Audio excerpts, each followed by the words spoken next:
In anime, children often save the world. They pilot mechs, defeat villains, and overcome impossible odds. But sometimes, anime chooses a different story. One that isn't about heroism, but survival.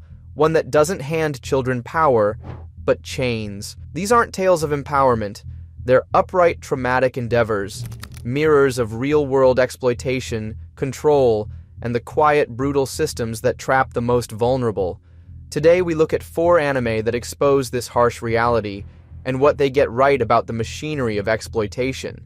On its surface, Made in Abyss looks like a whimsical adventure. A mysterious, massive pit called the Abyss stretches endlessly into the earth.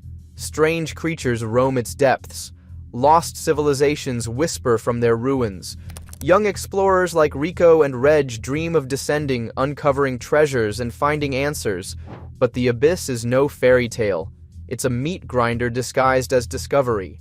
Children are trained as cave raiders, sent into the Abyss to extract artifacts, despite the known irreversible dangers. The deeper they go, the more the human body and mind unravel through physical deformities, death, or worse. Yet society incentivizes this exploration, glorifying sacrifice while quietly discarding those lost along the way. This isn't pure fantasy. The world of Made in Abyss reflects real systems of exploitation, from historical child labor in mines to modern industries that prey on marginalized communities for dangerous, underpaid work. The Abyss becomes a metaphor for extraction economies, where the powerful thrive on resources, even if it means sending the vulnerable to suffer for them. Riko's journey is fueled by personal stakes, finding her mother. But even her story is shaped by a system that normalizes the expendability of children. The anime never shies away from this contradiction. It shows the breathtaking beauty of discovery, stained by the human cost beneath it. Made in Abyss's disturbing undertones are no joke, but the next anime is something different. The Promised Neverland begins in paradise. Grace Fieldhouse is bright, orderly, and filled with happy orphans cared for by their loving mom, Isabella. The children study, play, and dream. But beneath the surface is a system of chilling efficiency. These children are livestock, raised, tested, and nurtured only to be harvested for a higher hidden power. What makes The Promised Neverland so disturbing is its calm, systematic approach to exploitation. The children aren't harmed through visible violence. They're controlled through comfort. Their lives are carefully engineered to make them complacent, obedient, and hopeful until the day they're shipped off to die. This reflects real-world exploitation hidden behind stability. From factory farming to human trafficking networks disguised as legitimate operations, the most effective systems of control don't rely on chaos. They create a routine. They normalize inequality. They present suffering as a distant, theoretical problem until it arrives at your doorstep. Emma, Norman, and Ray's rebellion is born from knowledge. The realization that their safety is a performance, their family a lie. But even their escape isn't freedom. Beyond Gracefield lies a world that feeds on their kind. The system is vast, generational, and sustained by the complicity of adults like Isabella, victims turned collaborators in the machinery of oppression. The Promised Neverland reminds us that exploitation isn't always loud. Sometimes it grows in quiet homes, hidden from view, maintained through trust and routine until someone dares to question the smiling facade. Few anime depict the brutality of child exploitation as starkly as Now and Then, Here and There. The series follows Shuzo, or Shu, an ordinary boy dragged into a dystopian world ravaged by war, drought, and dictatorship. It's a world where children are cannon fodder, enslaved, and dehumanized, stripped of innocence before they even understand what's happening. Unlike other isekai or sci-fi anime, this isn't escapism. Shu isn't special. He isn't equipped with powers or secret knowledge. His optimism, rooted in childhood naivety, quickly shatters against the reality of systemic violence. He witnesses child soldiers forced into combat. He meets Lala Ru, a girl whose body produces precious water, exploited by the sadistic ruler Hamdo to control resources. Now and Then, Here and There doesn't sugarcoat the machinery of power.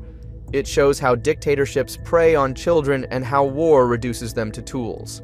The series mirrors real conflicts where child soldiers, human trafficking, and resource wars thrive. It reminds us that exploitation isn't fantasy. It's a policy, weaponized by those who benefit. What makes this story so haunting is Shu's resistance to despair. Despite the cruelty around him, he clings to hope, not through ignorance but stubborn defiance. His refusal to become numb reflects the rare, fragile humanity that exploitation systems try to erase. But survival here isn't triumphant. It's costly. Traumas remain, innocence doesn't return, the world isn't saved, but a small rebellion sparks, reminding us that even amid systemic control, resistance, though painful, is possible. Dorohedoro may seem chaotic and even comedic on the surface. Its gritty, grotesque world is filled with sorcerers with a touch of surreal humor. But beneath the absurdity lies a bleak commentary on power structures, where bodies are commodities and exploitation is biological. The Hole, where non-magical humans live, is a polluted slum routinely invaded by sorcerers from another realm. These sorcerers conduct experiments on the residents, transforming, mutilating, and killing them with no consequences. The lower class exists as a test population, their suffering fueling the upper world's advancement. The sorcerers themselves aren't free from exploitation. Their society is built on brutal hierarchies. Those with more magic, influence, or violent skill dominate. Even power doesn't guarantee freedom. It simply shifts who wields the chains.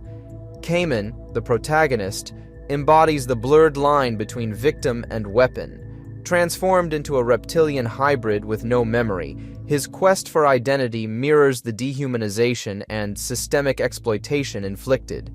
He isn't just fighting for answers. He's reclaiming ownership over his body, stolen by forces beyond his control. Dorohedoro's grotesque aesthetic amplifies its message. Power deforms, hierarchies mutate, and beneath every joke or violent encounter lies the harsh truth that exploitation reshapes the body and mind.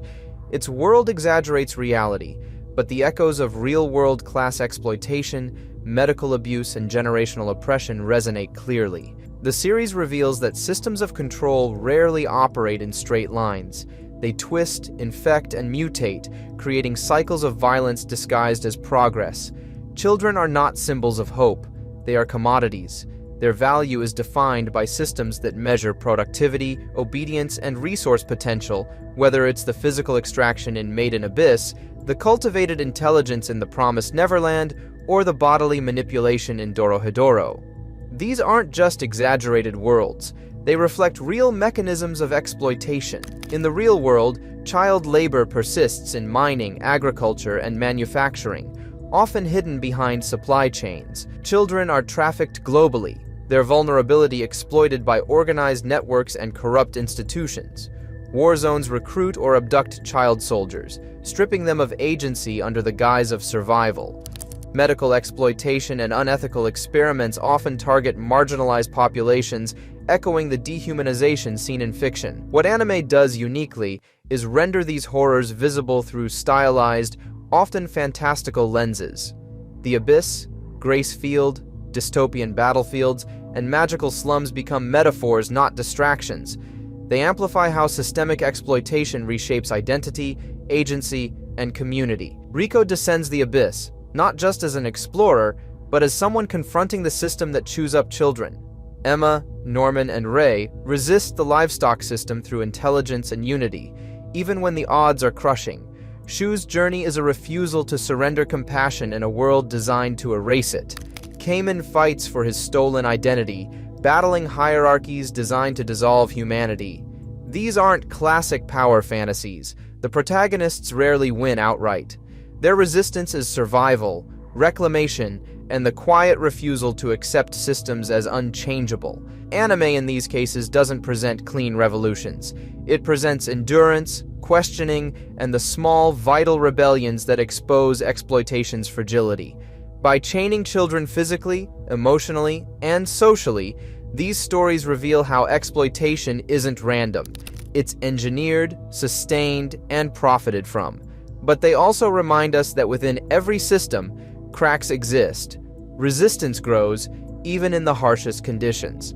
Anime, at its boldest, confronts the machinery of control not by romanticizing suffering, but by exposing it and giving voice to those trapped inside. These aren't just stories, they're warnings, and sometimes warnings are the most powerful form of hope.